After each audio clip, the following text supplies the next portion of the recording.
Councillor McAlpine, do you accept? I do accept. Do we have a seconder for the nomination? Councillor Bell.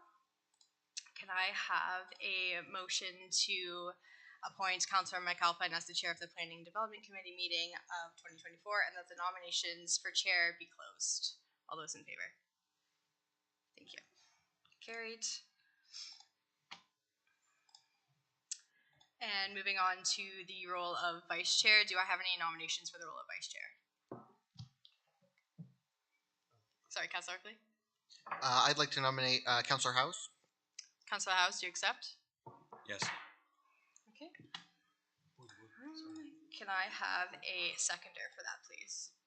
Just a quick point of order. He's already vice on another committee. Is that okay? Yes. Good enough. I'll second it. Awesome. Thank you. All those in favor? Thank you, and that carries. I'm going to pass the meeting over to Councillor McAlpine now. Just take note of the social services committee. There's a bunch of them sitting there. Six of them on the mayor as well. Okay, so thank you very much for that. And we have a number of people in the audience who are probably new to this. So I'm just going to go through a little preamble just to give you a quick update on how things will run here today. So good evening and welcome to the County of Brant's Planning and Development Committee meeting. Tonight's meeting is an open public meeting as required by the Planning Act. This meeting is being held in council chambers at 6 Broadway Street West in Paris and is live streamed on the county's YouTube channel.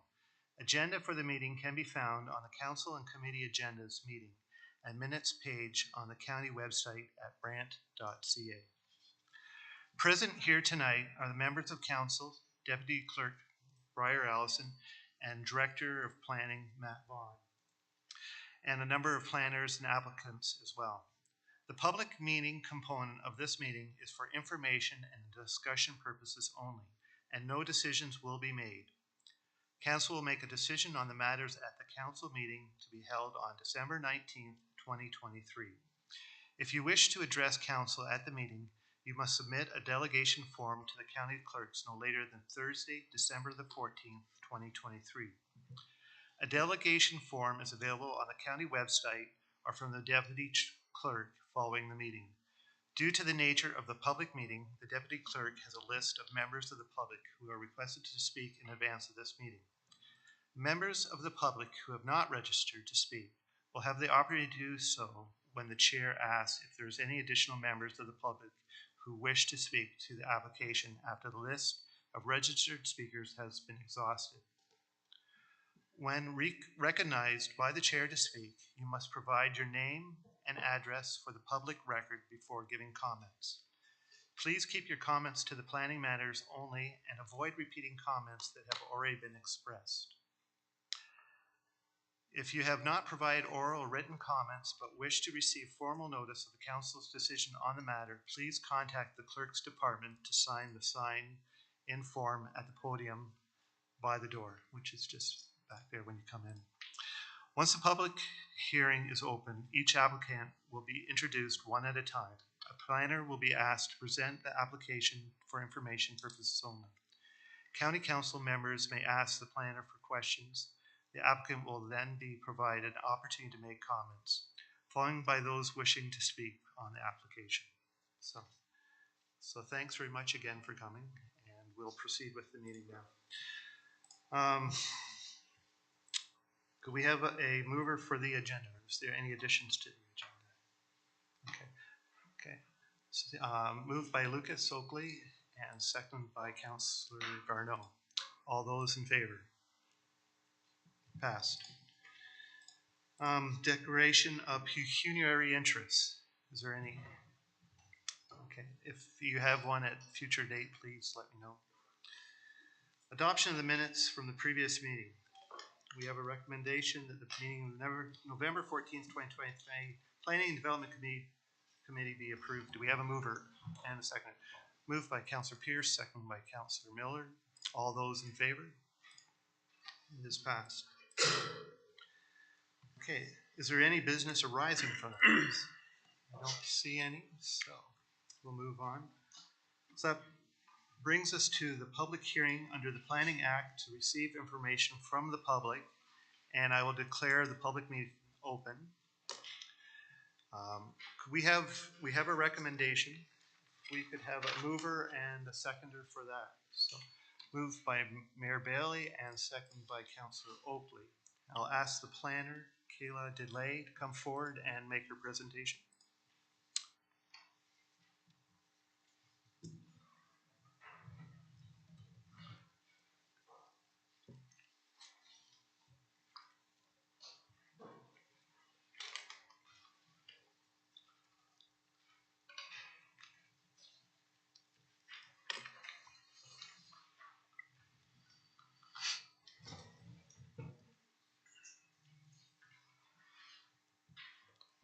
Thank you. Good evening, committee and members of the public. I'm here this evening to present an information report for a zoning bylaw amendment and draft plan of subdivision application for lands located at 245 Oakland Road in Scotland. And this application has been submitted by Agent Innovative Planning Solutions on behalf of the owner. The subject lands, which are shown on your screen with the yellow star, are located within the secondary settlement area of Scotland, fronting along both Oakland Road as well as the east side of Highway 24. And so frontage along both of these roads do fall within the Ministry of Transportation jurisdiction. The lands total approximately 27 hectares and are surrounded by agricultural and low-density residential uses. Currently, the land contains a single detached dwelling, and they are being farmed. I would also note that the subject lands contain a woodlot, vegetation, as well as a provincially significant wetland, and Mackenzie Creek, which runs along the north, east, and south sides of the property. The subject lands are currently designated suburban residential, agriculture, and natural heritage in the official plan. In the new council adopted official plan, the lands are proposed to be designated as village community lands as well as natural heritage. So the current slide highlights some of the natural features on the site. The lands do contain areas that are regulated by the Grand River Conservation Authority. The lands contain wetland, watercourse, floodplain, woodlot, and vegetation. And then the map on the right of the screen is the zoning that is currently on the subject lands, and the lands are currently zoned agricultural and natural heritage. So the map on the screen here shows the development proposal submitted to staff at the time of complete application. As noted, the proposal is seeking to rezone the subject lands to facilitate the subdivision of 37 residential lots, which also includes blocks for stormwater management, park, block, roads, and environmental protection areas.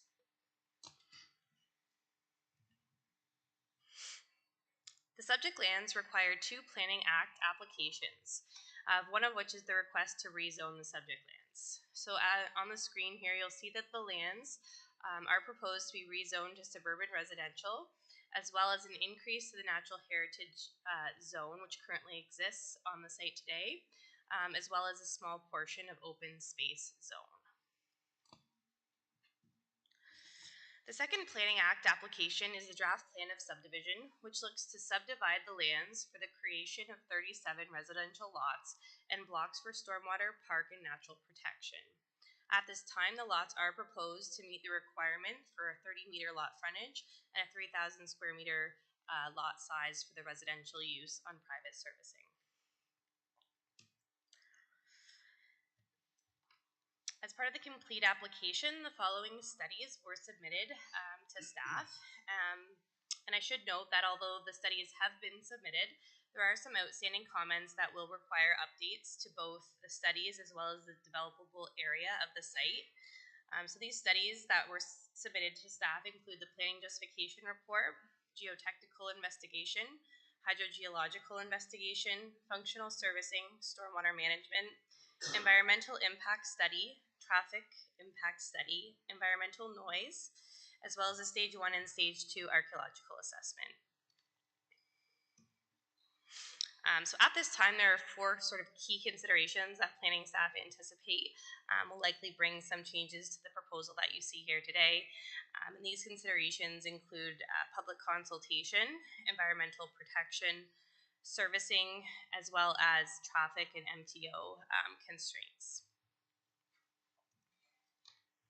The application is currently at the stage in the planning process where it is being brought forward for information only and public consultation. A recommendation report will be brought forward to council at a later date, and I should note that some correspondence has been received from the public and circulated in tonight's meeting package. That concludes my presentation this evening, and I'm happy to answer any questions. Thank you. So I'll open it up for discussion or questions of clarification from the council. Is there any questions for Kayla? Councillor House. Thank you, Mr. Chair. Through you to Kayla. Towards the end of your presentation, you referenced the key considerations, one of which is servicing. Can you tell us a little more about what's the current proposal related to servicing on this? Sure, thank you. Through the chair to Councillor House. At this time, the proposal is private servicing, septic, and wells, as we do not have any municipal services in Scotland. Follow up through the chair. And forgive my ignorance on this, but so would it be 37 separate wells? And each property would have its own septic tank? Presumably? Through the chair, that is the current proposal today, would be 37 separate private services for each lot. All right, thank you. Councillor Miller. Thank you, Mr. Chair. Through to the planner. A couple questions as it relates to on the sketch Street A. Is that going through a natural heritage area? Through the chair, yes, that is correct. It is. There has been an EIS completed, and the agent is working with our environmental planner to sort of revise and sort of determine the exact outcome of how the natural protection will be done through this site. Okay. I guess you preempted my next question. So there would be special consideration for a street. I think we see that at Watts Pond Road there. When it's going through a natural heritage area, it's not just, you don't just do it the way you normally do it, correct? Through the chair, yes, that is correct. Okay. And second question, again, as it relates to Street A, it looks like that street exit onto Oakland Road was jammed as far west as you possibly could for the property. Given that a traffic impact study was done, but I'll ask because I didn't read it, is there enough distance between that exit onto Oakland Road and the traffic lights on Highway 24? Through the chair, so when staff noted one of the key considerations being MTO traffic access, that is because of the outstanding concern with the location of both Street A and Street C and the proximity to the intersection. And the agent is aware of these concerns, and they are actively working to find solutions with the MTO in that regard. Okay, I'm sorry, Kelly, you're going to have to clarify. Is there enough space right now? No, as it's proposed today, there is not adequate space. Okay. Councillor Chambers. Just for that, I was a little bit confused on the Street C. Is it it enters onto Highway 24, and MTO's comments with regard to that have been received, and they are not in favor of that. And could you just identify Street C and as it relates to MTO's concerns? Sure, thank you. Through the chair, Street C is proposed on to Highway 24, and through our circulation, MTO has provided comments that they are not in support of both Street C and Street A in those locations. With regard to that, then the access and egress onto Highway 24, MTO is not in favor of that, and that only leaves one entrance onto Oakland Road, which they are not in favor of because of the proximity to the do I understand that correctly? Through the chair, yes, that is correct. And So there so are issues with access them. remains a key issue in this proposal. Is there any other questions of clarification? Okay. Seeing none, I'm gonna thank you very much, Kayla, for your presentation. And I'm gonna ask the proponent for the planning application to come forward.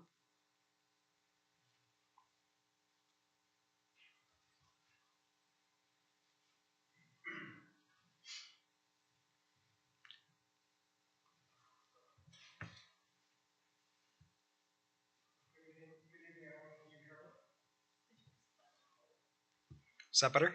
Great. Great. Good evening, everyone. My name is Tyler K. Wall, planner with Innovative Planning Solutions. Here on behalf of the applicant for proposed development at 245 Oakland Road in Scotland. And I do have a copy. I'm wondering if you're able to pull up on the screens.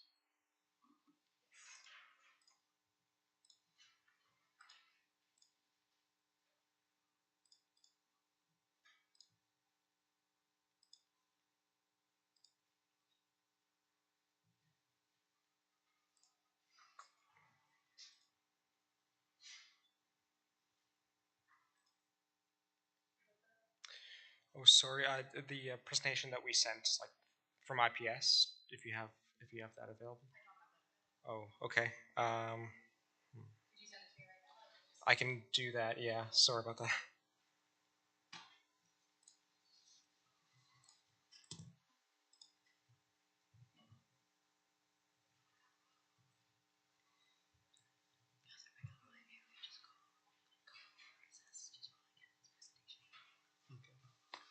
Just gonna call a couple-minute recess while we get this application together.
Apologize.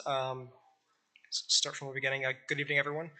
My name is Tyler K. Wall, planner with Innovative Planning Solutions, here on behalf of the applicant for a proposed development at 245 Oakland Road in Scotland.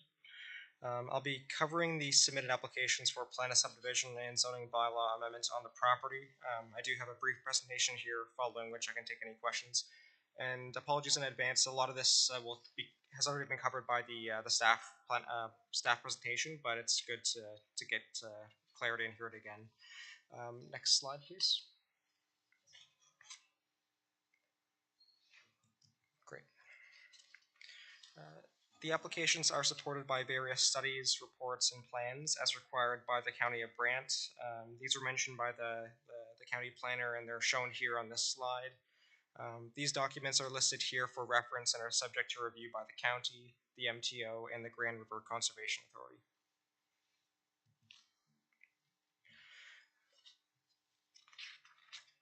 The subject property, outlined in red, is positioned within the southeast corner of Scotland, which is considered one of the County of Brant's secondary urban settlement areas.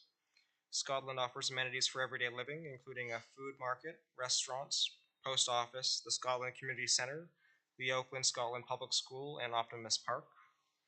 Additionally, Scotland is less than 15 minutes away from the city of Brantford and under 30 minutes from the city of Woodstock, both of which are larger urban centers which offer many commercial destinations and employment opportunities. The subject property, again outlined in red, is located southeast of the intersection of Oakland Road and Highway 24, with 90 meters and 270 meters of frontage on each, respectively. The property is approximately 27.18 hectares in size and is predominantly comprised of an agricultural field. Two driveways off of Oakland Road provide access to a single detached dwelling and shed near the intersection. The natural heritage features are comprised of provincially significant wetlands and woodland, and they occupy the southern portion of the property and abut to the north and east. These features are associated with the lower Oakland Swamp and Mackenzie Creek. The subject property is generally flat with even grade, but does slope down gently from west to east.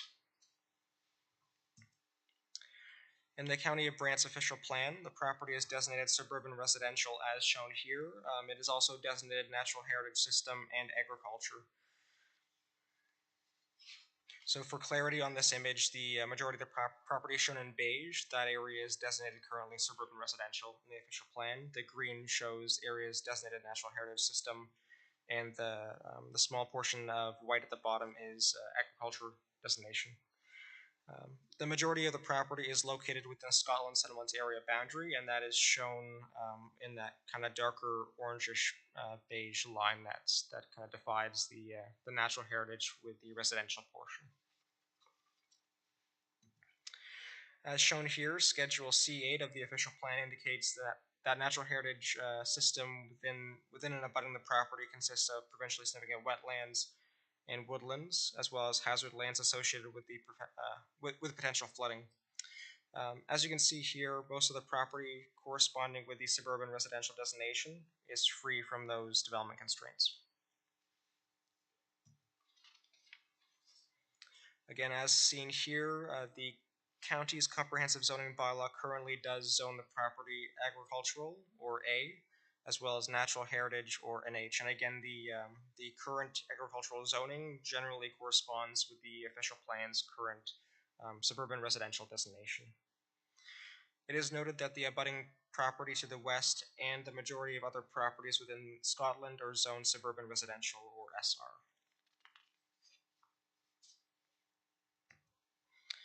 The applicant proposes to introduce 37 single detached dwellings on 37 residential lots shown in beige. These lots will be serviced with private wells and septic systems and will front a new municipal street network internal to the site. Currently, there are two external street connections proposed, and this is based on the plan in front of you today. This plan was submitted for submission to the county earlier this year. One of those two access points that are currently shown would be from Oakland Road and the other onto Highway 26. Each access point as shown is located to provide maximum distance from the intersection of those two roads. And any access to the development will require approval from the MTO, and the applicant is actively engaged in working to provide access solutions for this property. A new 0.3 hectare public park is proposed. Currently it is shown central to the site, and it is shown with the light green color. And it would serve future residents as well as current residents in the area of Scotland. 0.65 hectare stormwater management pond is proposed towards the east, and that is shown in light blue color. Additionally, the natural heritage features on the site, comprising approximately 10.25 hectares, have been assessed and will be dedicated to the county for long-term protection as proposed. The development concept remains consistent with the intent and permissions of the property's official plan designations, and I feel that is important to recognize. Shown here is the draft plan of subdivision, which is required to facilitate the development concept. This application accompanies a submission, and it would place the lands into a total of 41 lots and blocks. The subdivision plan and land use statistics table are shown here.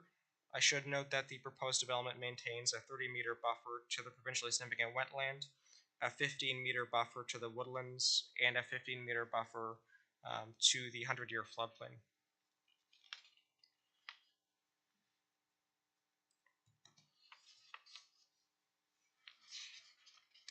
Along with the draft plan of subdivision, a supporting application for zoning bylaw amendment has been submitted. The proposed zoning bylaw amendment would rezone the property from the agricultural and natural heritage zone to the suburban residential, natural heritage, and open space zones. The application to rezone supports the proposed development and aligns with the property's official plan designations.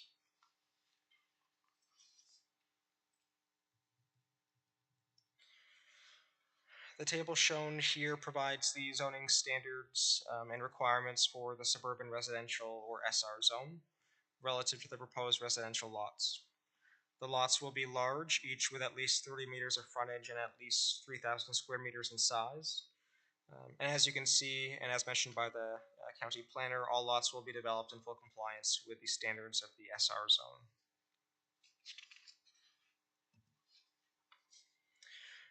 From a policy context and planning context, the County of Brant is a growing municipality forecast to reach 59,000 residents by the year 2051. From a planning policy standpoint, the proposal introduces development on greenfield lands within the Scotland settlement area, a community which supports everyday living and where such growth is intended. The rezoning will place the property into the suburban residential and natural heritage zones, which align again with and conform to the property's suburban residential and natural heritage system designations in the official plan.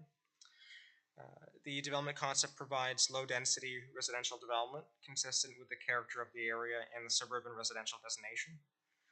Private water and sewage services will not burden the municipality and are consistent with the service provisions for the other existing lots in the Scotland settlement area. As mentioned, a public park is proposed, which will benefit current and future residents, promoting active and healthy living. Additionally, the development maintains required setbacks to the wetlands, woodlands, and floodplain, and will convey approximately 10.25 hectares of environmental lands to the county, ensuring the long-term protection of the natural heritage system.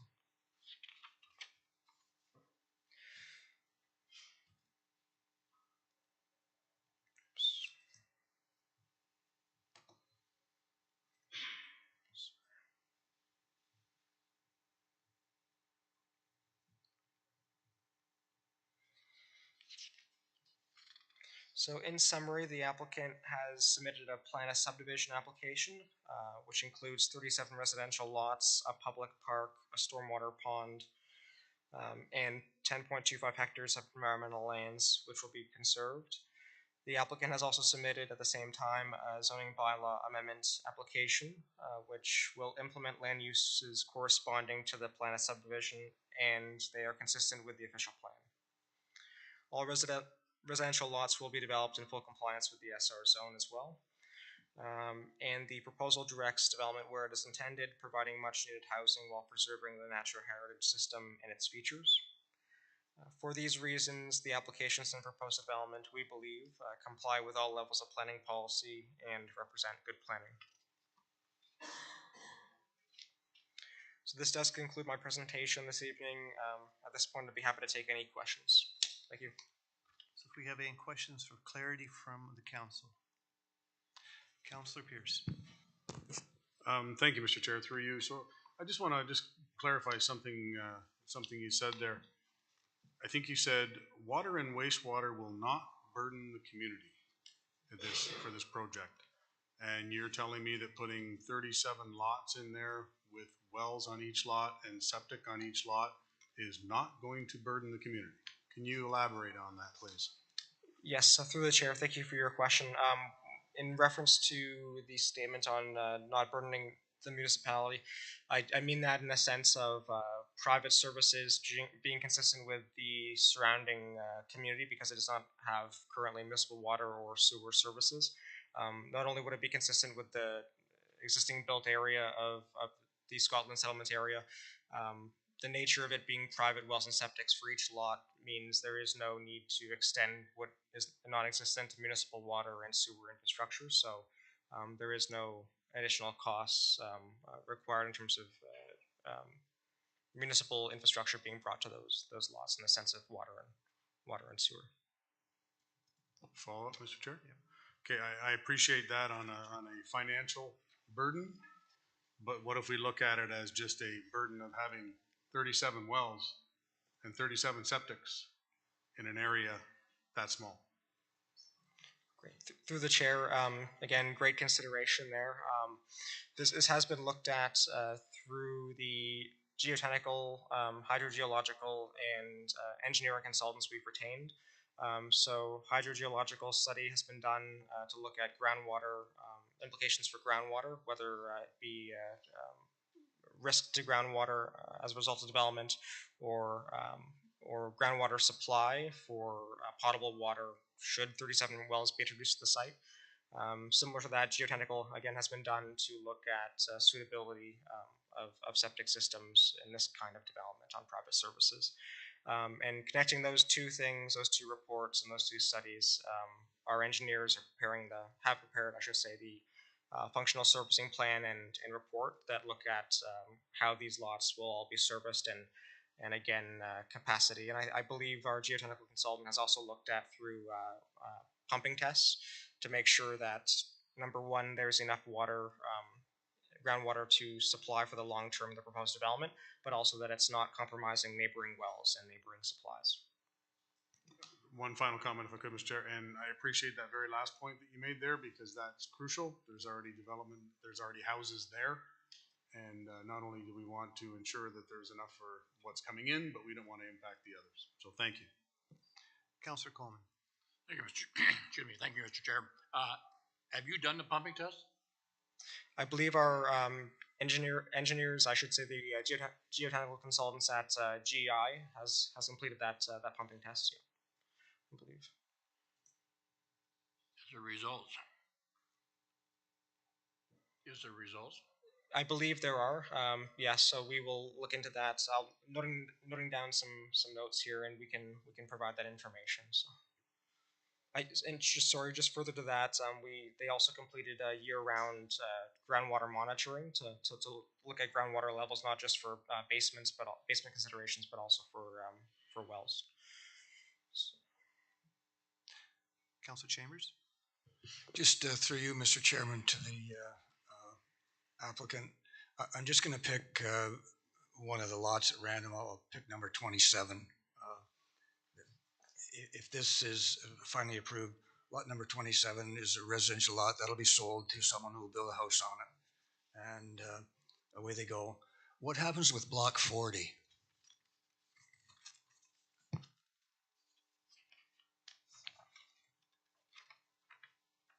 The 10-acre environmental protection lot.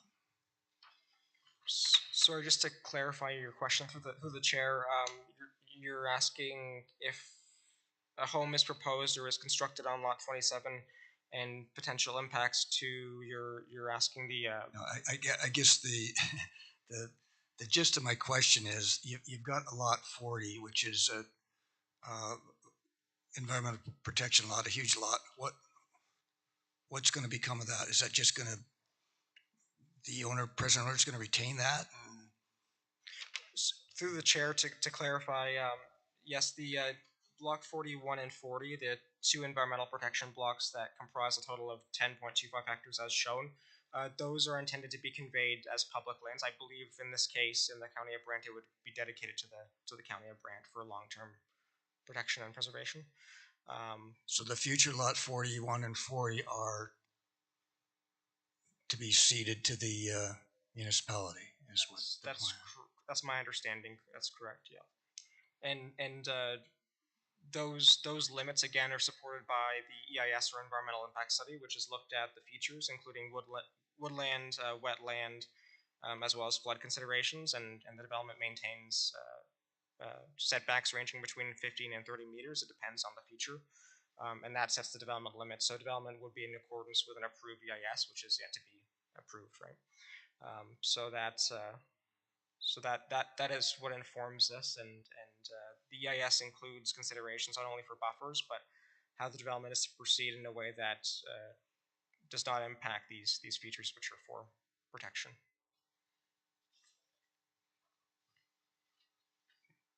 Councillor Miller. Thank you, Mr. Chair. Three to the planner.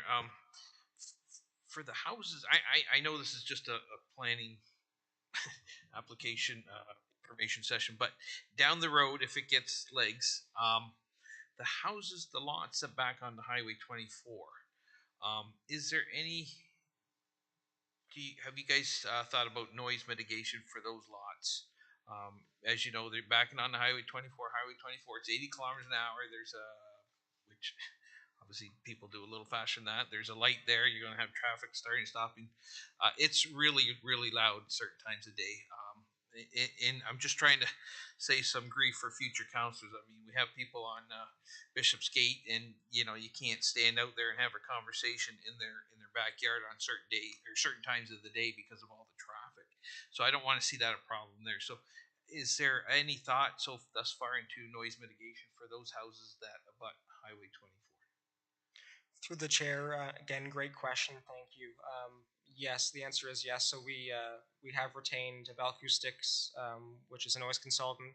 They have prepared a noise assessment in relation, especially to those roads, Highway 24 and Oakland Road. And that assessment was submitted earlier this year for review, and it is subject to review by the county. That assessment does conclude a couple recommendations. So number one, it does mention that all homes, should they, and of course they will, be built to Ontario Building Code standards. Those standards alone will provide adequate noise levels, indoor levels, meaning the external noise from those roads that border the property is not high enough sound levels to violate MECP noise maximums for indoor levels.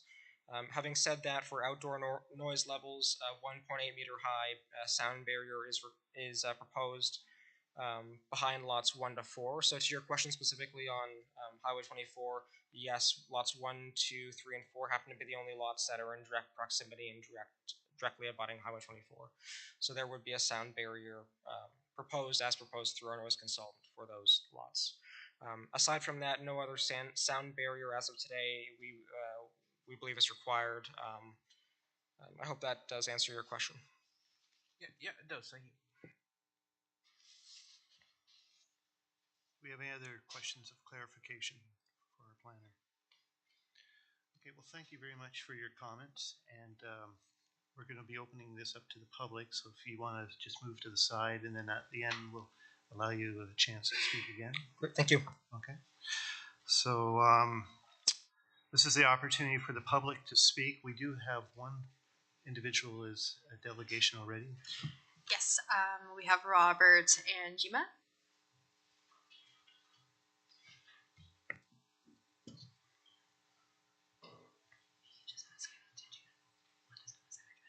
Okay. So before you get started, if you just give us your name and your address again for the record. And you will have 10 minutes to speak. At 9 minutes, we'll give you notice. You have a minute remaining, okay?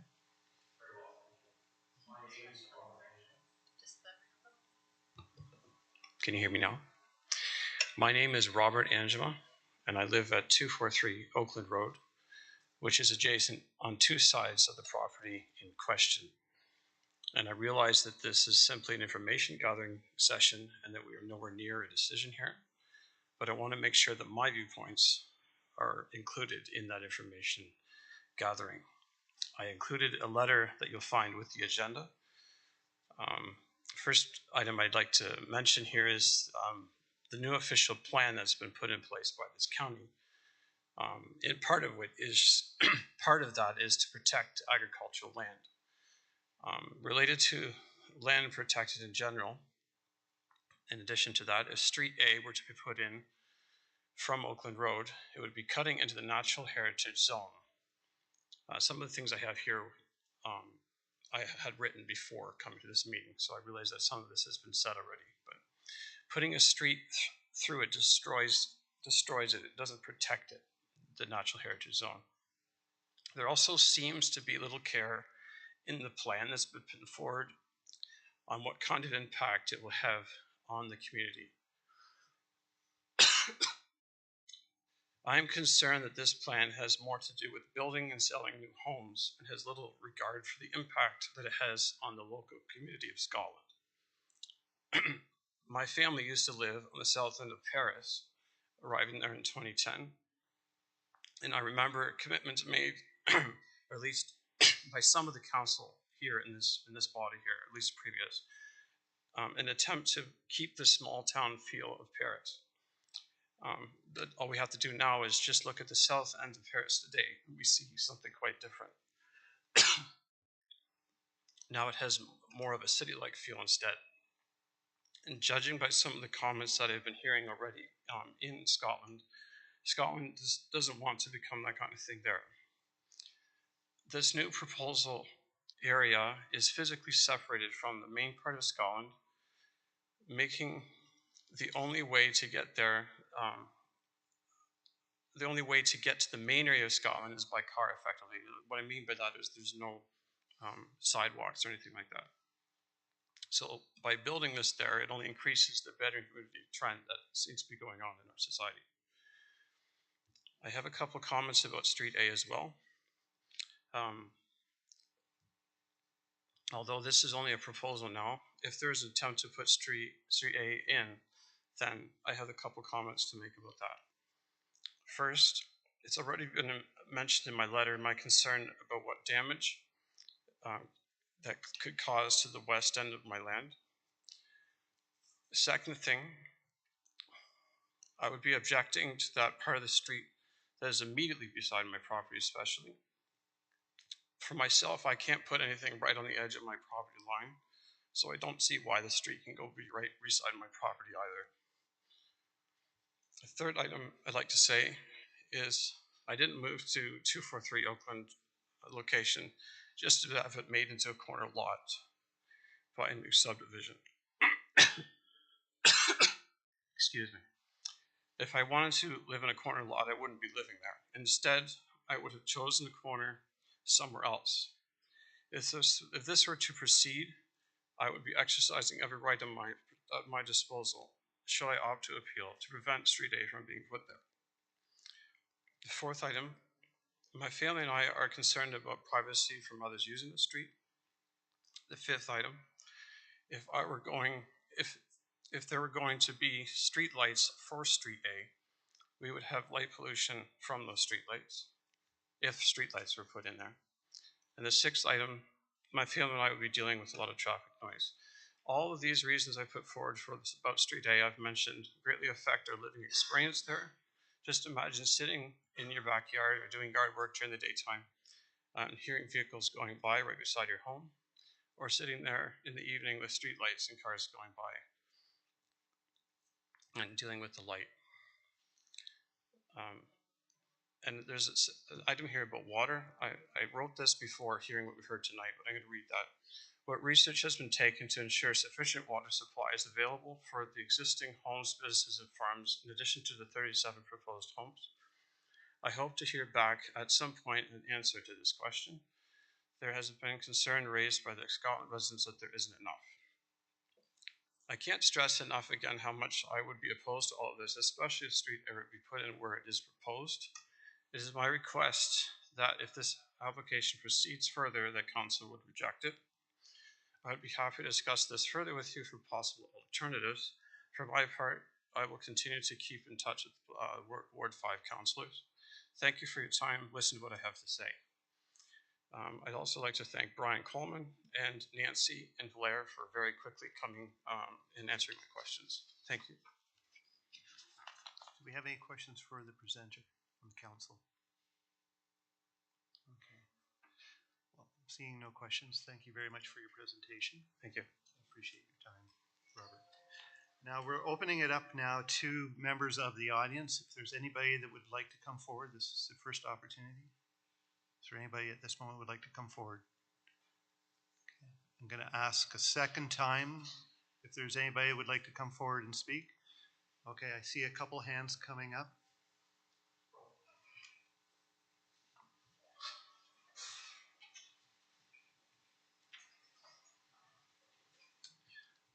So if you could state your name and your address, and that we ask that you keep your comments to new comments and that try not to repeat past presentations. Okay, will do. My name's Maureen Jones. I live at 4237 Oakland Road.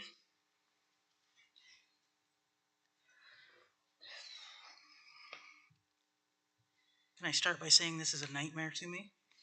This is going to be right behind our house. There's wildlife along there. I don't know if that's a consideration. Is this pertinent to this?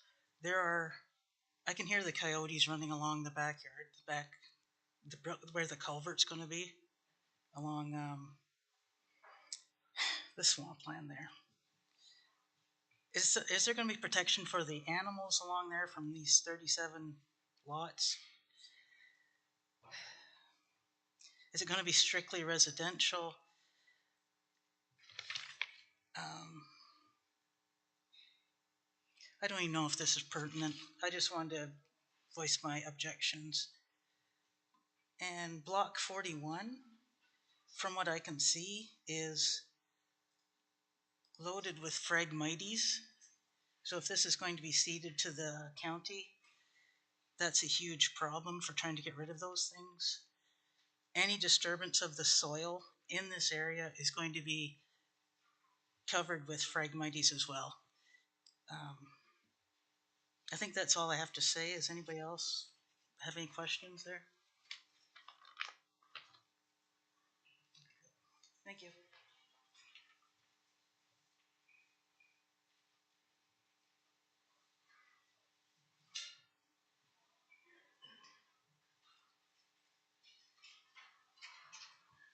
Thank you very much for your comments, Maureen. Good evening. My name is Marg Phillips. I live at 13 Church Street East in Scotland. My question is, you referred to the lot size in square feet. Could you clarify what the actual size is for us laymen?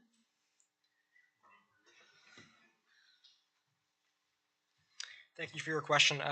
Yes, so the lot minimums per the zone and what we are proposing align, and they are, yes, 3,000 square meter at minimum, the lot areas. So, quick calculation in my head here, I think that's roughly 10,000 square foot in imperial. So 10,000 square foot roughly, or 3,000 square meters at least in terms of lot size. Acre size? Oh, acre size, sorry. Sorry, I don't have that. I should know that. I don't have that conversion, but off the top of my head, I think 10,000 square feet? Tyler, 10,000 square feet, yeah. at this point, I think it's better for the questions to be asked by the audience, okay, and then you come back at the end, because there's probably Sure. going to be some other Yep. questions. Yep. And that will give you a couple of seconds. So if you can take a note of these questions and then answer them, that would be appreciated, okay? Thanks. I've also had a question from another neighbor in Scotland regarding the services for internet, phone, that kind of thing. Has there been any consideration? We all know that Scotland is not known for very good cell service, especially those who are below the fire hall, the new fire hall. I'm not sure whether that is part of a plan, but I mean, it does affect all of us. Living in Scotland, we do not have very good services now. So I'm just wondering if any that has been addressed by anybody. Is there any other questions? That was it. Okay, well, thank you very much. Thank you. Do we have any other people from the audience who would like to speak? Okay, I'm going to ask one last time if there's anybody at this moment who would like to speak. Oh, we have another speaker at the back. Okay, if you would like to approach the... My name is Teresa McGuire. I live at 249 Oakland Road, which is right across from where this is going to be supposedly built. We live in a rural area, and I think the people in Scotland and surrounding would like to keep it a rural area. We also have livestock on our property, and I don't know if this will hinder the fact that we do have livestock, but we are zoned agriculture, and I just don't want anything to progress and interfere with the lifestyle that we have now. And I think if communities like this are going to be built, it's more of a city to me like a city or a town or whatever, and I don't think this is what is suitable for Scotland. So, and that's just my opinion, but I think I speak for a lot of people in Scotland. So that's just what we have to say. Thank you. We have another speaker at the back there, and then we'll go to.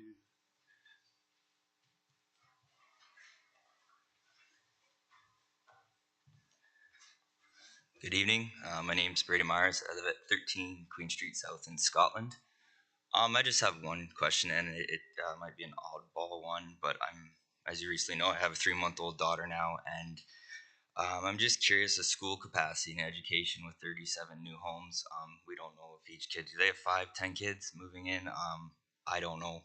I'm just curious about that, and if that has anything to do with this, I don't know. So I'd just like to mention that, and it does very much inconvenience the people that live right next to it, and I just don't agree with losing our small town feel either. So thank you. And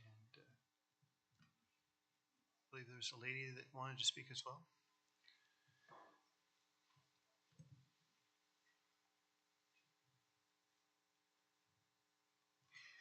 My name is Sabrina Hart. I live at 6 Scott Court in Scotland.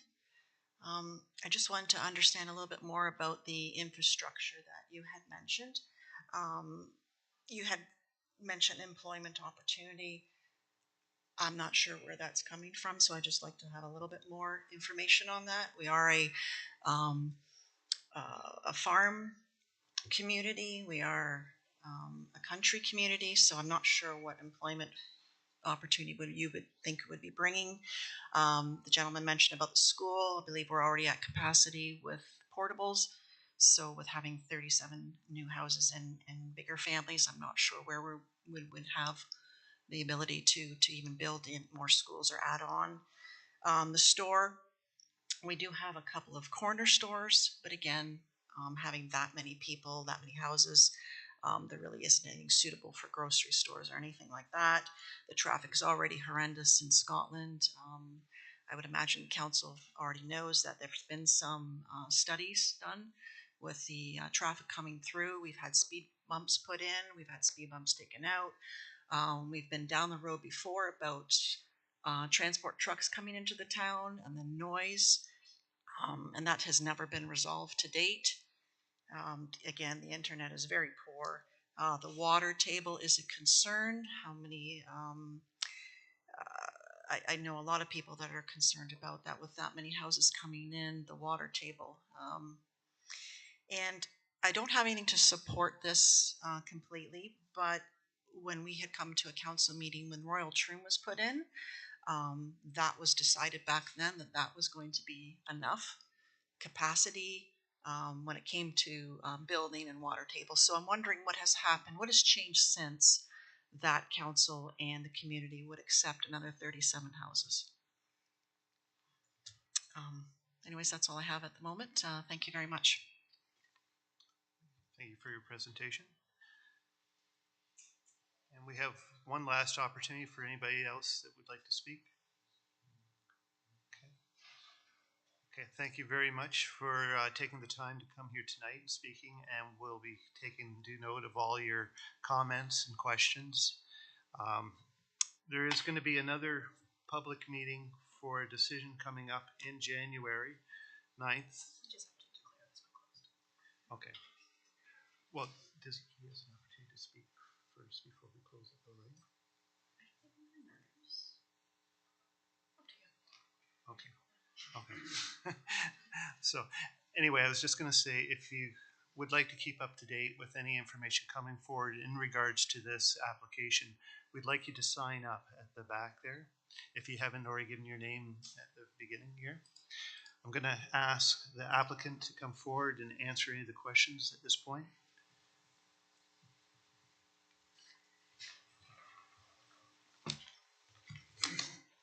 Thank you. Oh, I guess before that closes the opportunity for you to speak, but we will be doing more deliberation on this application, so you can stick around for as long as you want. So. Go ahead, Tyler. Thank you. So I did take notes, so apologies if I missed any questions, but I think I captured most of them here. In terms of protection of agriculture, I believe that was the first question or comment. So yes, the property is currently farmed.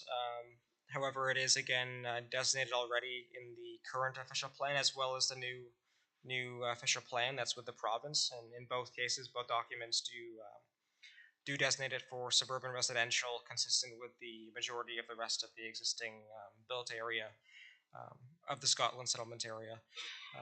And from a planning standpoint, we are within the settlement area boundary, so it is where provincial policy and all the way down to the county's official plan directs such residential growth and away from larger, more substantial agricultural parcels that are outside of settlement areas and where growth shouldn't go.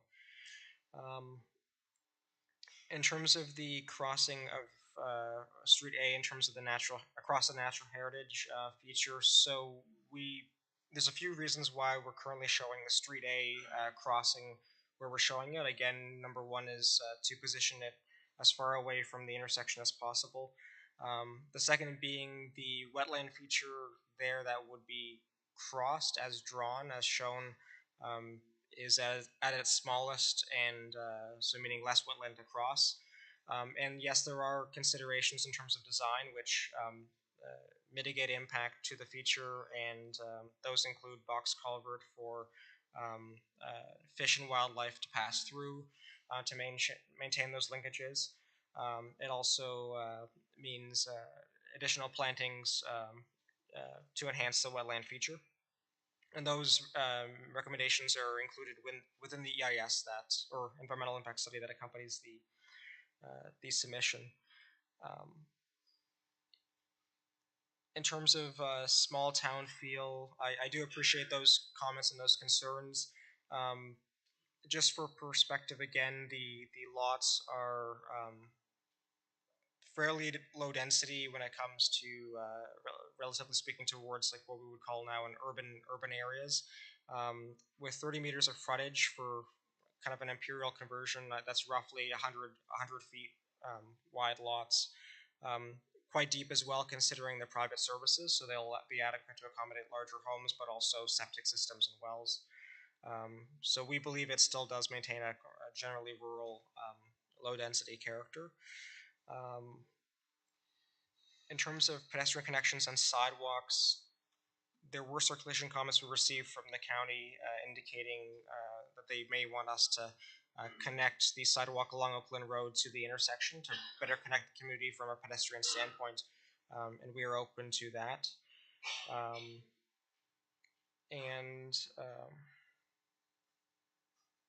In terms of privacy, screening, and lighting, I don't recall if an illumination study was requested as a draft plan, a subdivision condition. However, if one is required, it would be asked for, and that would be certainly looked at in terms of lighting impacts. Regarding other privacy matters, a landscape plan has been requested by the county, so that will accompany any proposed development.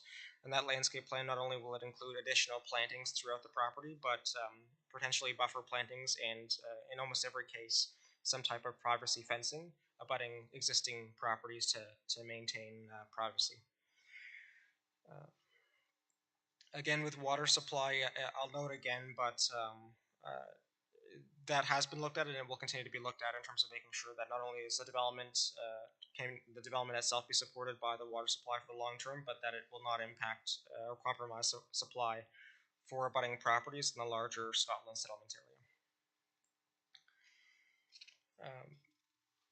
And again, with wildlife impacts, because the features have been studied and because development would be located on what is currently farmed agricultural lands, development is not proposed in those natural heritage features, and in fact we do provide those large buffers. So if we're talking about like bats, birds, reptiles and amphibians, fish habitat, et cetera, no development is proposed in those features, and we do propose pretty substantial buffers to those features, and that those lands will be conveyed to the county for long-term protection.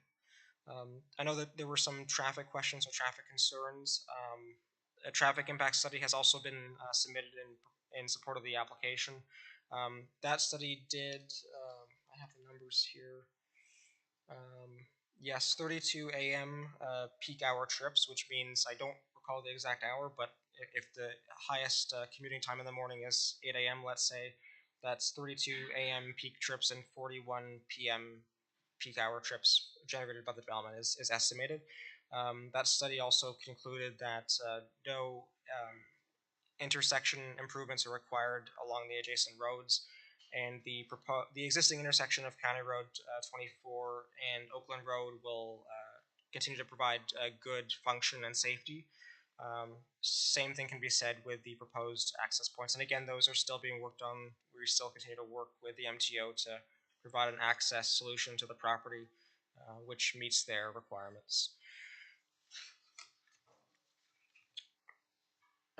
There's a question just to clarify on the employment comments. So when I mentioned in the presentation employment opportunities, I strictly just meant because it is, this goes to the second question as well. Yes, it is all residential, so 37 residential homes. When I say employment opportunities, I'm speaking to the proximity to Brantford and Woodstock and how there are job opportunities there, and recognizing, of course, that Scotland is a more rural character that is predominantly residential, and the development, we believe, intends to keep it that way through the proposed applications. The question on lot areas, so 3,000 square meters is directly converting to 0.3, I should say, hectares, so 0.3 hectares, or in acres, that's about 0.741 hectares per lot. So I don't want to keep on going here, but I hope I captured as many of the questions and comments that I can. But yeah, happy to speak again, but I'll turn it back over to Chair. Is there any last questions for our presenter before? Okay. Seeing none, thank you very much, Tyler, for your presentation. Okay. So this concludes the public portion of the hearing, and now we're going to open it up for deliberation and comment from the council. Is there any comments? No? Okay. So the application now goes back to staff to be consolidated, and a report will be brought later date to the committee and make a resolution to do that. We have made a resolution already, and it's been, if we could vote on that at this point. All those in favor? Oh, Councilor Chambers, did I miss something? Prior to the vote, if I could just speak to the, I understand where we accept for information. I'm just going to suggest that additional information should be gathered for the next meeting, particularly with regard to the access onto 24 Highway, and also with regard to the blocks 41 and 40 and the plans associated with that. Okay, we'll forward that information to the staff. And we have a motion before the council. All those in favor? Opposed? Did you have a comment, Councilor Pearson? Okay, thank you very much. We will. Councilor Chambers. Mr. Chairman, I'm going to ask you to pull your microphone closer to your. You should be.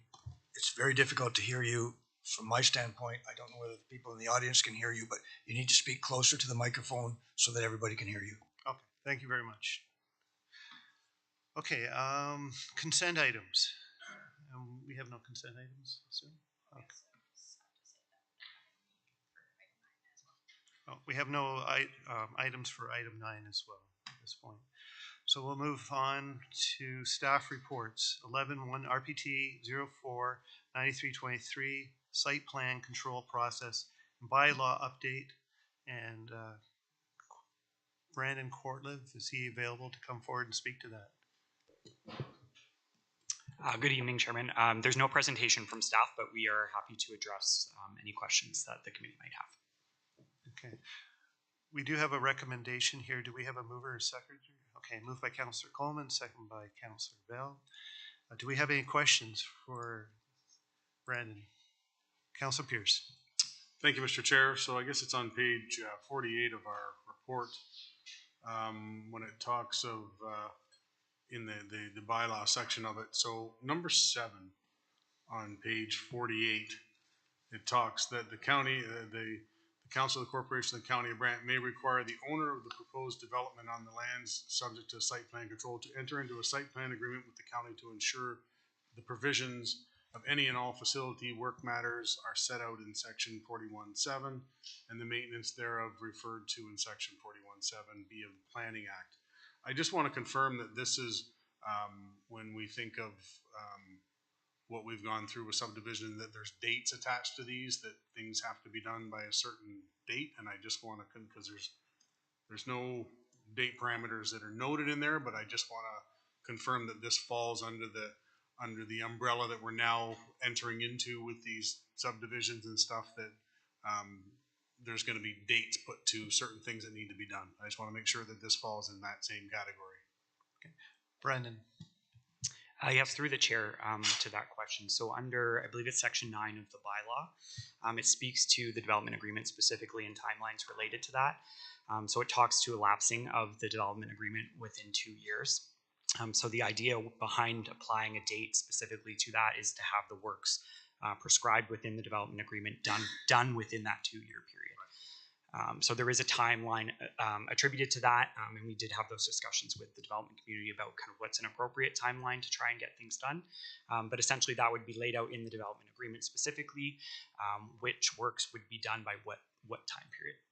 Okay, I appreciate that because, yeah, I just don't want to get into situations where we're 10 years down the road looking back. So, okay. Thank you. Okay. Any other questions? Councilor Miller. Thank you, Mr. Chair. The province, I think it's the province that told us, everybody, if it's 10 houses or less, you don't need a site plan, right? But I'm just wondering, for those ones, we have certain tools in our toolbox to maybe, there's certain, sometimes you want a certain thing. I'll give you the previous discussion, the previous application. Now I know it's more than 10. So we can't get a site plan there, but they talked about maybe a buffer there along the roadway for the one neighbor to the east. What tools does the county have to affect things like that if we think that they would make sense? Obviously, we can't use site plan. I know we have a site or a fill bylaw. There's certain things about drainage, people can't change. But what other tools would we have in our toolbox to affect a positive change so that the neighbors aren't impacted? Brian? Yeah, through the chair. So there are quite a few regulatory tools that we can use. Site plan control is one of them, and there are some caveats to that 10 housing limit. So certain areas, if there's going to be say flooding in that area, that type of possibility, then we can apply site plan control. But there are other tools that are available, other regulatory bylaws like site alteration. We can use some of our standards, our engineering standards for that purpose.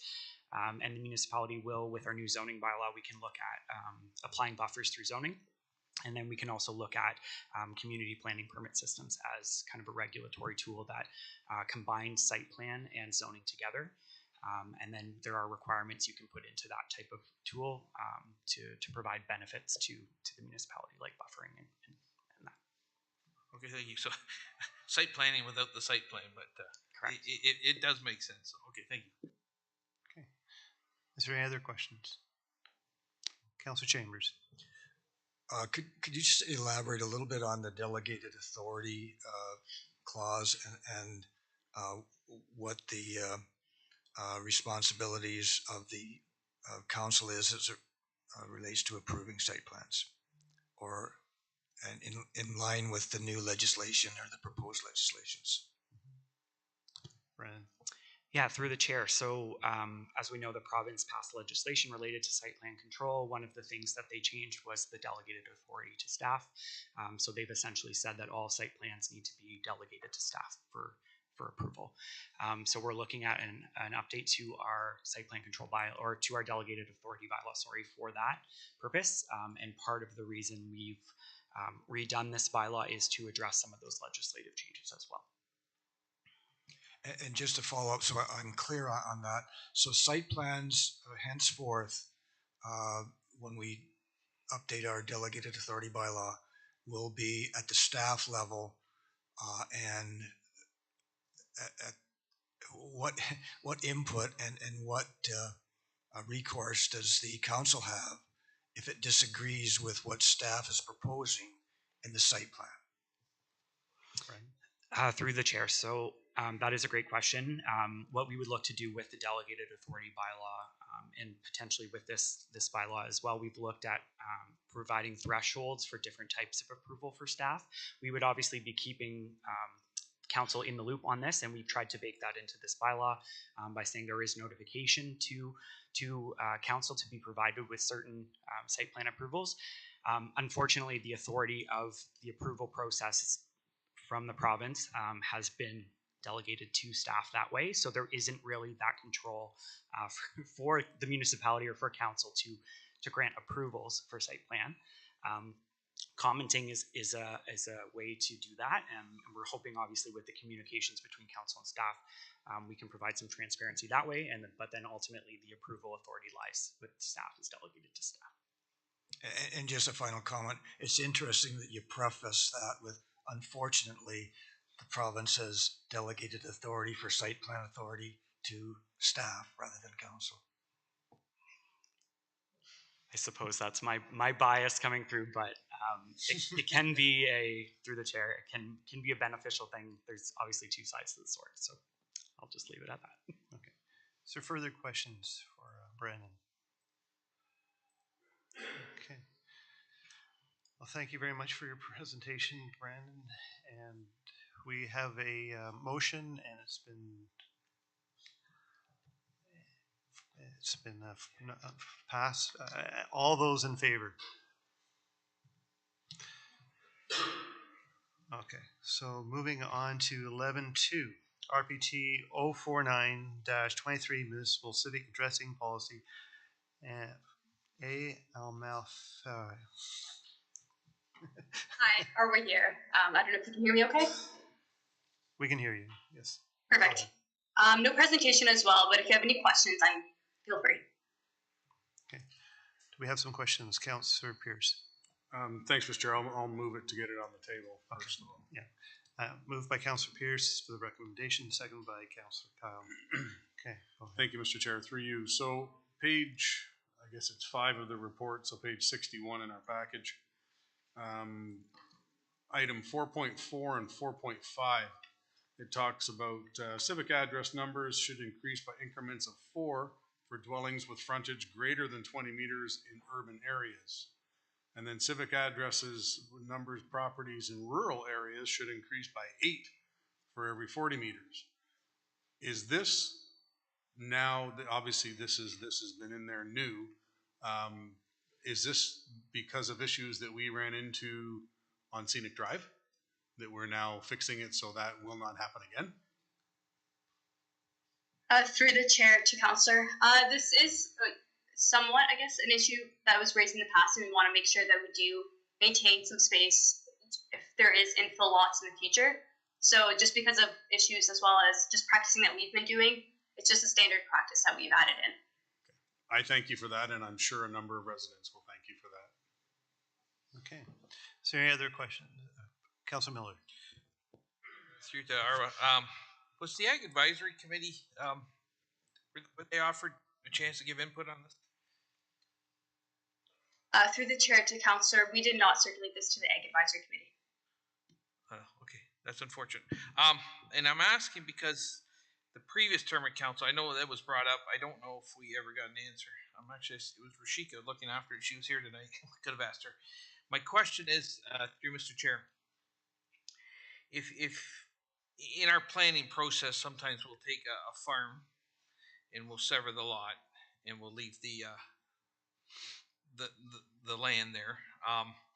Does that piece of property, which is being farmed now, is that given a 911 address, a civic address? Through the chair to the councillor, yes, at the time we are adding in conditions to ensure that the retained lands are also provided a 911 address. Well, they are, okay. Yeah, because it was brought up before. If there was an accident, they would want to know what what civic address to direct the emergency crews to. So, okay, I didn't know that. Okay, thank you. Any other questions for the planner? Okay. Seeing none, we have a motion that's been moved and seconded. I'm going to call the vote. All those in favor? Okay, the vote is passed. Okay, 11.3 RPT 0495-23 Development Planning 2023 Year-End Update. Matt Vaughn. We have a recommendation if we could have a mover and a seconder for that. Moved by Councillor Coleman and seconded by Councillor Oakley. Matt, you have the floor.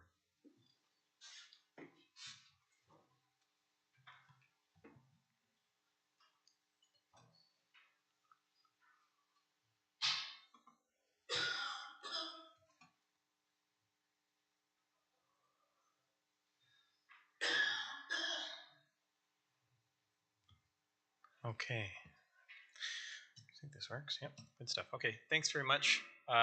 Through the chair to the committee, I just wanted to bring a report and a presentation to your attention, just to give you a highlight and summary of how development planning in the county of Brant has been going over the last year. The report provides a number of statistics and summaries about some of our work schedules. The chart in front of you summarizes both new and ongoing planning applications from 2019 until November of this year.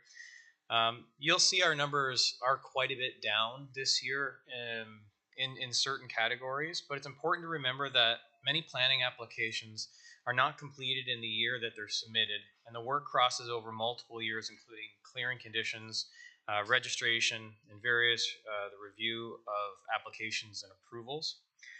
In general, we have seen a decrease in applications in 2023. Of note, the ones that really stand out are consent applications and zoning bylaw amendments, especially in comparison to the last 3 years. This may be explained by the rush to sever and rezone lands prior to the approval of the county's new official plan, which was adopted by council in 2023. The overall complexity of applications has increased. That is one thing that we've noticed. This is due largely to the result of the lands that are left for development. They're challenging. They're challenged to develop. They have environmental, they have servicing, they have traffic issues. There's quite a few constraints on what lands we have right now left to develop.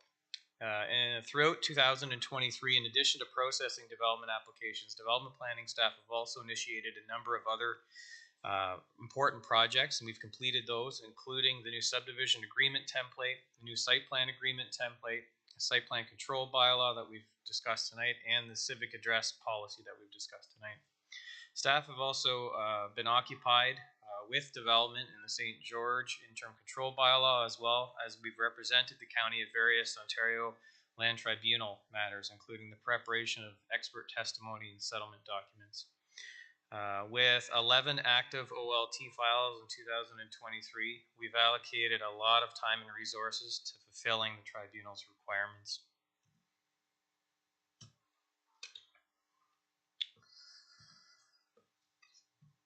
As a result of the implementation of Bill 109 pre-consultation meetings, those that prepare the applicant for a complete application and submission have increased substantially. This is directly related to the change in the Provincial Planning Act requirements, specifically enforcing application refunds should application deadlines not be met.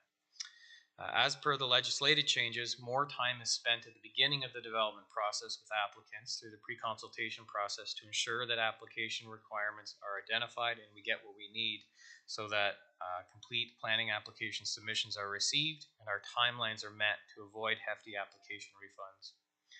It should be noted that to date, the County of Brant has not been required to issue any refunds, any planning application fees, as a direct result of our new planning policy framework for complete applications. So we're pretty proud of that. Pre-consultation meetings include various internal commenting divisions and can also include various external agencies such as conservation authorities, provincial ministries, First Nations group. Pre-consultation meetings are scheduled for half a day every other week. There's usually a waiting list up to 3 months to proceed to a pre-consultation meeting. We try not to let that get too far ahead, and where that does happen, we try to double up on those meetings where we can. We've also implemented a new scoped pre-consultation meeting option in 2023 that focuses on only those agencies directly involved in proposed developments, just to try to keep those development applications moving forward quickly. Those meetings can occur outside of regular scheduled pre-consultation meeting times with accelerated timeframes. They're often utilized for small projects such as additions or on-farm diversified uses.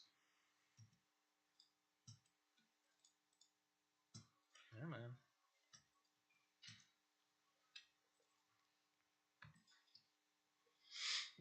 So in terms of the future, planning applications are projected to remain stable in 2024 and are estimated to be comparable to the number of applications submitted and processed this year.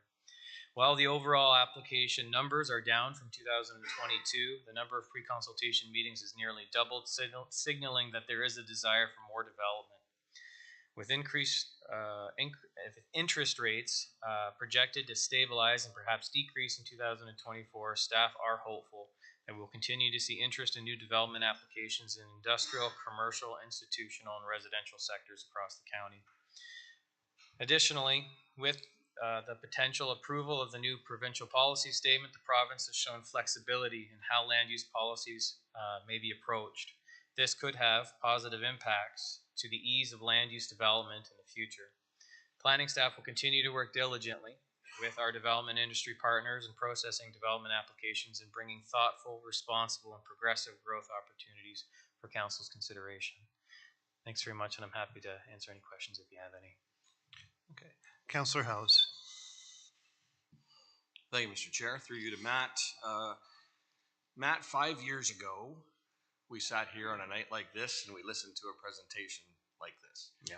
And Rob Trotter that night said to us, it's important that you know that there are 5,400 planning applications in the pipeline just for Paris within the County of Brant at various stages of approval or appeal, or and you've given us some statistics about the last year, but I was wondering if you could give us an update on what's the big number that's in the pipeline in comparison to that number, because back then we asked the question of, well, how many dwellings are in Paris now, and then somebody had to look it up, and I think the answer was 5,377, and that prompted us to tap the brakes on some new applications coming in for a little while at least. But anyway, I was wondering if you could give us an update on the big number of what's in the pipeline for Paris. Yeah, through the chair to Councillor Howes, we have had a chance to review our growth management projections prior to tonight's meeting. I can share the numbers are very similar to how they were 5 years ago. Obviously, we've had applications come in since then. We've had some applications proceed through draft plan approval to registration, so we're starting to see some of that development occur across Paris. But right now, with the new applications that are currently in our received category and also in our draft plan approved category, there's in the area of 5,500 to 5,600 units that are currently sitting in that window that will eventually move into registration. So there is still a lot of development in Paris that will happen, because it is, either, like I said, received or draft plan approved. A lot that are draft plan approved, so they're already pre-approved. It's just a matter of getting them through the door and having them registered. So we are keeping an eye on servicing levels. That is something that obviously we're very cognizant of, and that's why we went through the process of having our servicing allocation strategy put in place. And as these developments are working their way through registration, we compare it with how much servicing is left in Paris. And we're making sure that we keep some of that allocation for things like institutional or industrial commercial development, because that's really what helps our community in a whole. Thanks for that update. Councillor Kyle. Thanks, Mr. Chair. Through you to Matt. Matt, so just quick question about your future forecast. So you said that planning applications are projected to remain stable, but the pre-consultation meetings have nearly doubled this past year. So does that mean that there is also the possibility that the planning applications will be higher, recognizing that the pre-consultation meetings have doubled?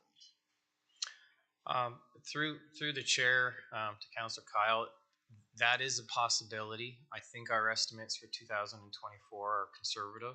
I think it's important that we take a conservative approach to those numbers so that we don't miss the mark.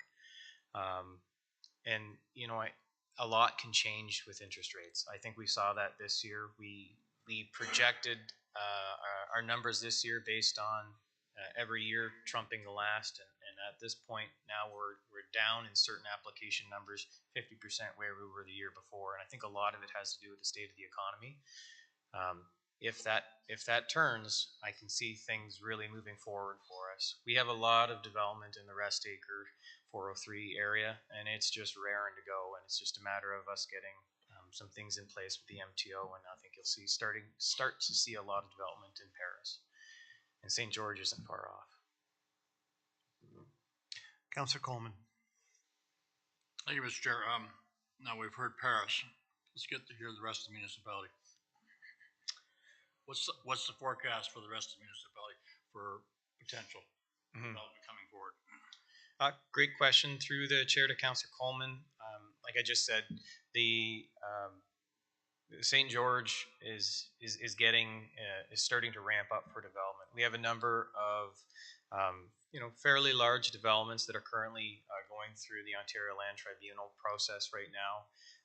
We've been fortunate; we're reaching some settlements this week. I think we'll get through some more of them by the end of the year, and then there's some pretty substantial ones that will hopefully get resolved over the next 2024, the next year. But then there's a lot of development in St. George that's draft plan approved that's really waiting on our servicing to catch up. And once that happens, I think we're going to start to see a lot of movement. Obviously, site alteration will be the first thing that happens, and then we'll move through the registration process with a lot of those developments. But there is some interim servicing that could be supplied to some of these developments for small infill projects. So we'll start to see those happen in 2024. The Burford area, we did see some applications come through over the last year. So some approvals with holdings. We're waiting on the applicants to make a move on some of those applications. Other areas, a lot of it comes down to servicing in a lot of these, villages across the county. Just trying to think what I can and can't say here. What's you know what I mean? So there's movement. There's things happening in the background that we are staying very busy with. So it's not just Paris. Follow up, Mr. Chair. Mount Pleasant. That's where I was trying to hit towards. Say what you can say. Yeah. Through the chair to Councillor Coleman, I don't know enough about where servicing is at in Mount Pleasant right now, so there's not a whole lot I can say. There are developments that are waiting for servicing to catch up, and I think once the servicing is available, we'll start to see some more activity in Mount Pleasant. Okay. Councillor Pierce. Thanks, Mr. Chair, and through you to Matt. I don't want to put a whole bunch more work on your plate because I know you guys are already busy, but would it be possible that we could have some sort of report, even if it's a Friday file or something like that, just with a summary of, we've got 5,500 and to the point of you were talking to Councillor Coleman there, these ones here they're already approved plan of subdivision, so we can get an idea and people can understand the magnitude of what's coming, what's already approved, and then what potentially could be approved down the road. Again, I know that's not an easy task, but if it's possible to put something like that together, I think it would paint the picture that some people won't believe when they see it, but need to see it. Yeah. Through the chair, we have lots of talent on our team with GIS because we already track these numbers. I think we could provide a Friday file with a map that not only tells you what the numbers are, but shows you where the numbers are as well. So that's something that we could put together for council. I look forward to it. Thank you. Councillor Bell. Yeah, thank you, Mr. Chair. Through you to Matt. Actually, following up on what Councillor Pearce had just said, I think in the 5 years I've been on this council, I've been asking for the same question. There must be a way of giving us at least an approximate forecast of how numbers of population are growing. And I raised this issue when we were trying to finalise the new official plan. My gut feel is that we are underestimating the pace of growth, and that has all kinds of implications. So if you could do as Councillor Pearce asked and just put a time dimension on it as well, please. We'll do our best, yeah. Okay. Any other questions? Oh, Councillor Pearce. Thank you, Mr. Chair. And sorry, this just kind of popped into my head. And again, if it's too much, that's fine. It would be interesting to understand with what's out there. And I'm going to take in case in point the Paris councillors were made aware of a few houses up in the southwest of Paris that are 8,000 plus square feet. And it would be interesting when you start talking about houses like that, where are they able to go, in the sense that that's not a normal house. That's when you start talking about water, wastewater, and all that kind of stuff. That sure chops things down in a hurry. So it'd be, if possible, it'd be good to understand as well, with what's out there, what size of dwellings are capable in those particular things. Sure. Through the chair, I imagine that those might be some exceptions, because I think a lot of the new development that we're starting to see is more compact development. So we'll have to look to see where those are occurring. So they don't have 9 bathrooms then? Yeah, I don't think so. Thank you. Mayor Bailey. Through the chair to Matt, the mayor's task force that we've set up at the city of Brantford, we are sort of mandated to give them the numbers of the types of housing that's coming to the county. We keep talking about attainable and affordable housing, and I don't see any at all. I don't understand how people can carry $1 million mortgage. I've never been able to, and I've had a very successful life. I don't get it. And I think when the mayor's task force gets together and we start talking about all this stuff, it doesn't make any sense to us when we say it out loud. So maybe, if you're not busy, when you're doing the report for Councillor Pearce and Councillor Bell, you could put a line on there letting me know how many attainable or affordable houses are being built in the county of Brant, because I truly haven't seen very many in 5 years. And we have mandated ourselves with the city of Brantford through the mayor's task force to build these houses. And where are they? Yeah, through the chair, that's something that we could look at. I can share that as part of the package tonight, there is a bylaw that will remove a holding for development in the Rest Acres area for an 8-story apartment. So while I don't know if it's attainable or affordable, it's small. They're small units, smaller units. So that's the kind of development we probably need in the county is that kind of thing. Mayor Bailey. Through the chair to Matt, are they rentable apartments or do you have to buy them? They're probably condos. Yeah, because people still can't afford an $850,000 2-bedroom apartment on Rest Acres Road. I mean, some people live off 2 pensions, their CPP and their old age pension. And I'm not sure what they're supposed to do, and I'm not sure that we're working hard enough to find out. Okay. Councillor Bell. Just to add flavour to what the mayor just said, Mr. Chair, the same company has built rental properties in Binbrook, and to give a sense of what they will cost, 1-bedroom apartment is $2,500 a month. So it's not affordable.